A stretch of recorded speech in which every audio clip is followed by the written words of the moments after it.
Hello students, पिछले video में हमने मैन्युफैक्चरिंग इंडस्ट्रीज़ के वीडियो में हमने एग्रो बेस्ड इंडस्ट्रीज़ के बारे में पढ़ा था।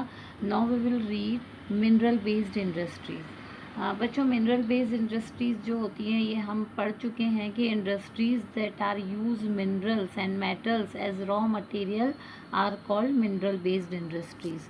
तो बच्चों, सबसे पहले हम मिनरल बेस्ड इंडस्ट्रीज़ में iron and steel industry, then aluminium smelting, chemical industries, fertilizers industries, cement industries, automobile industries, information technology and electronic industries के बारे में पढ़ेंगे। सबसे पहले आयरन एंड स्टील इंडस्ट्री के बारे में पढ़ेंगे। आयरन एंड स्टील इंडस्ट्री को बेसिक इंडस्ट्री कहा जाता है। तो बच्चों, why we called it basic? Iron and steel industry को बेसिक इंडस्ट्री क्यों कहा जाता है? इसको हैवी इंडस्ट्री भी कहते हैं क्योंकि इसमें रॉ मटेरियल से लेकर फिनिश गुड तक सब कुछ हैवी और बल्कि होता है। और इसको बेसिक इसलिए कहा जाता है क्योंकि ये दूसरी इंडस्ट्रीज़ को जो प्रोवाइड करती है उससे दूसरी इंडस्ट्रीज़, जैसे कि जो बड़ी बड़ी इंडस्ट्रीज़ होती है वहाँ पर जो मशीनें यूज़ की जाती है वो आयरन एंड स्टील इंडस्ट्रीज से ही, आयरन एंड स्टील से ही बनती है। तो पब्लिक सेक्टर इंडस्ट्रीज़ होती हैं। इसमें इसका मतलब कि इसके ओनरशिप जो रहती है वो गवर्नमेंट एजेंसीज़ और इंस्टीट्यूट के हाथ में होती है, इसलिए इसको पब्लिक सेक्टर इंडस्ट्री भी कहा जाता है। और बच्चों, इसको most of the steel plants जो है वो छोटा नागपुर रीजन में इस्टेब्लिश हैं। आज जो स्टील और इंडस्ट्रीज़ इंडिया में है वो बहुत सारी प्रॉब्लम्स भी फेस कर रही हैं, जैसे कि हाई कॉस्ट ऑफ प्रोडक्शन में बहुत ज़्यादा हाई कॉस्ट लगने लगी है। और कुकिंग कोल की जो हमारे यहाँ कोयले की भी अवेलेबिलिटी अब धीरे धीरे कम होने लगी है। लेबर भी हमें बहुत मतलब लेबर जो कंपनी को, इंडस्ट्री को चाहिए होते हैं कि कम लेबर चार्जेस पे लेबर मिल जाए, वो भी बहुत मुश्किल हो रहा है। और एनर्जी, जितनी भी एनर्जी चाहिए होती किसी भी इंडस्ट्री को चलाने के लिए, उसकी सप्लाई भी इरेगुलर होती जा रही है। और रॉ मटेरियल जो है वो are found only in a certain pocket of India. हमारे भारत में कुछ जगहों पर ही रॉ मटेरियल अवेलेबल होता है, सारी जगह रॉ मटेरियल नहीं मिल पाता है। Poor infrastructure like transport and communication, ये इंफ्रास्ट्रक्चर में आते हैं ट्रांसपोर्ट और कम्युनिकेशन, ये भी ज़रूरी होता है किसी इंडस्ट्री के लिए, ये हम सब पढ़ चुके हैं। वो भी इतनी आसानी से अवेलेबल नहीं हो पाता है। उसके बाद में बेटा, why is iron and steel industry located in peninsular India? ये सिर्फ पेनिनसुलर इंडिया में ही क्यों लोकेटेड है? छोटा नागपुर प्लेट्यू रीजन में वेस्ट बंगाल, झारखंड, उड़ीसा, कर्नाटका, तमिलनाडु, ये जो इंडस्ट्री है ये का कंसंट्रेशन यहाँ ज़्यादा है क्योंकि छोटा नागपुर प्लेट्यू में आयरन बहुत ज़्यादा होता है। आयरन की मतलब जो ऊपर से रॉ मटेरियल हैवी और बल्कि है तो ट्रांसपोर्ट पर ज़्यादा खर्च नहीं करना पड़े, तो इसलिए रॉ मटेरियल जहाँ मिल जाता है वहीं पर इंडस्ट्री लगाई जाती है। अब ये इंडस्ट्री लगाने के और भी रीजंस हैं कि good and more raw material, ये हमने पढ़ा। उसके बाद पावर रिसोर्सेज भी आसानी से अवेलेबल हो जाते हैं, coal, oil and water, all this things available in easy going practice. Skill labour भी इन लोगों को सस्ता मिल जाता है, वर्कर्स जो मिलते हैं वो अच्छे होशियार वर्कर्स मिल जाते हैं। बिहार, उड़ीसा, वेस्ट बंगाल, मध्य प्रदेश और अच्छे मतलब लोकली इनको आसानी से अवेलेबल हो जाते हैं। नियरनेस टू मार्केट फैसिलिटी भी इनको आसानी से अवेलेबल हो जाती है पेनिनसुलर इंडिया में। उसके बाद पोर्ट फैसिलिटीज़ भी इनको मिल जाती है कि ट्रांसपोर्टेशन अच्छे से हो सके। अब बच्चों, इसमें हम अब नेक्स्ट आएंगे।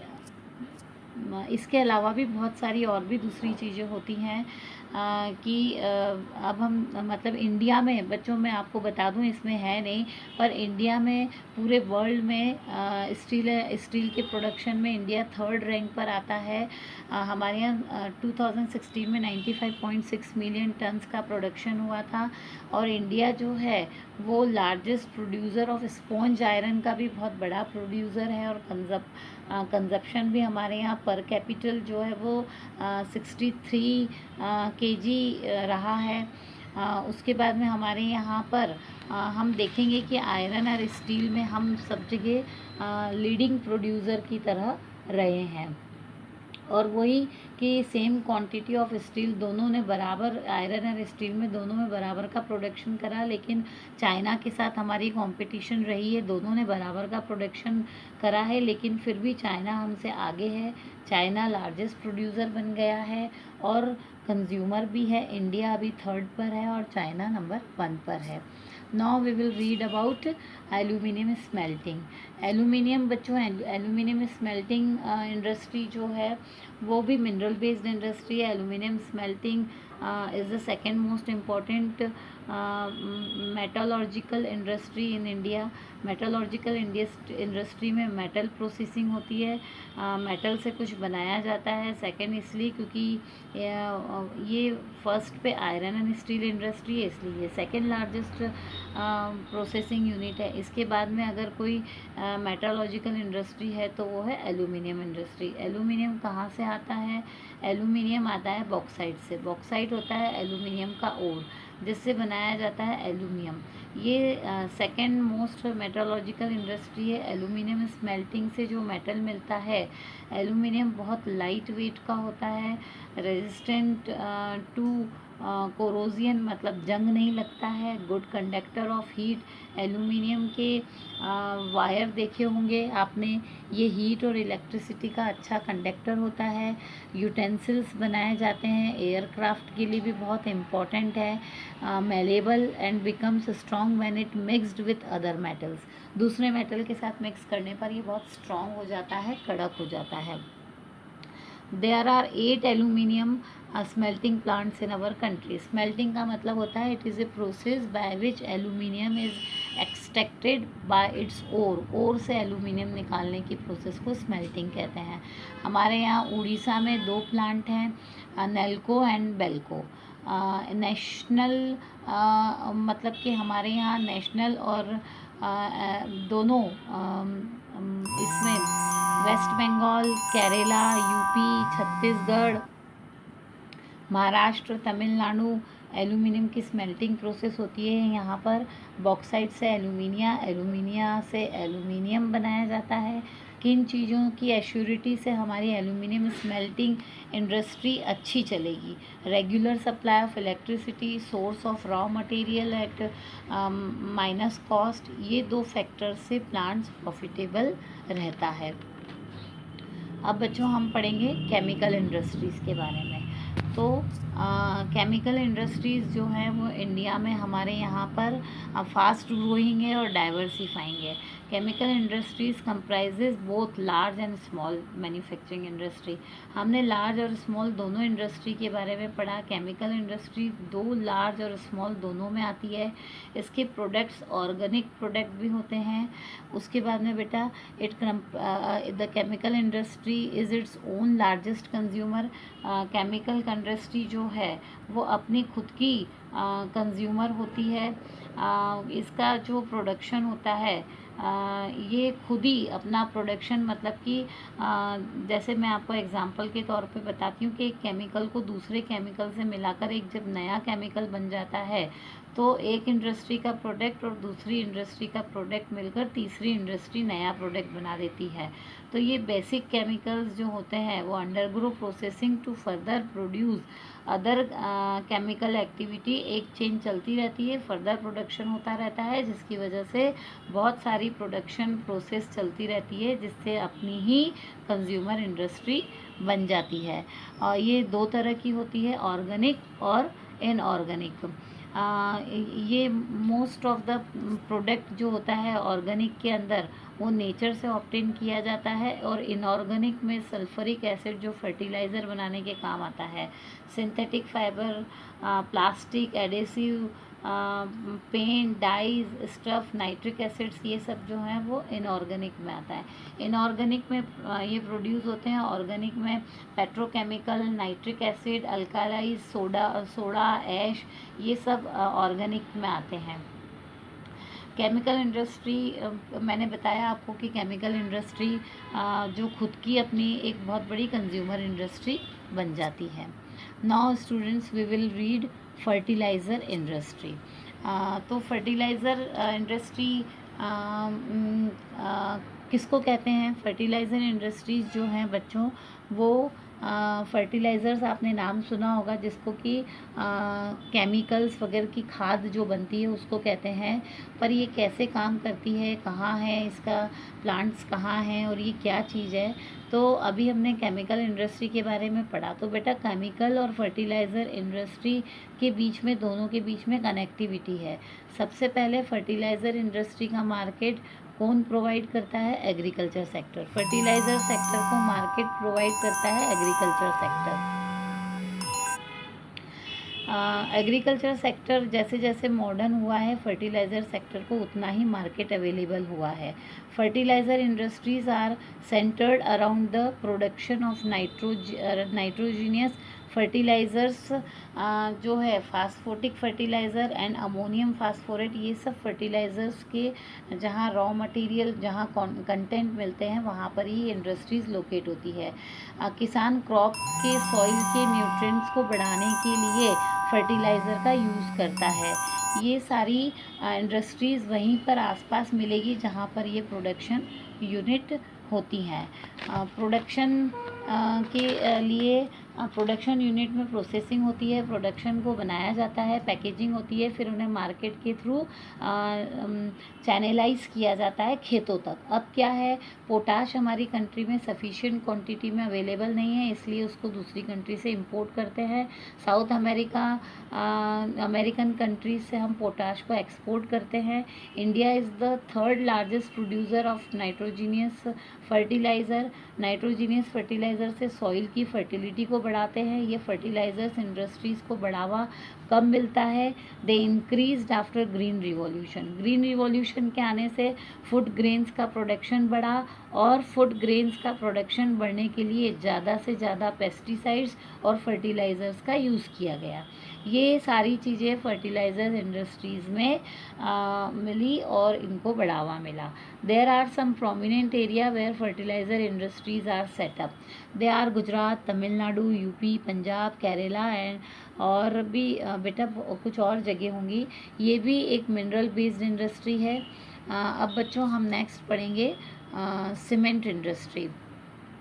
तो सीमेंट क्या है ये आपको पता होगा। Cement is essential for construction activity. अगर कंट्री के डेवलपमेंट के को करना है तो तरह तरह के कंस्ट्रक्शन तो होने ही है। इंफ्रास्ट्रक्चर डेवलपमेंट तो सीमेंट इंडस्ट्री से ही होगा।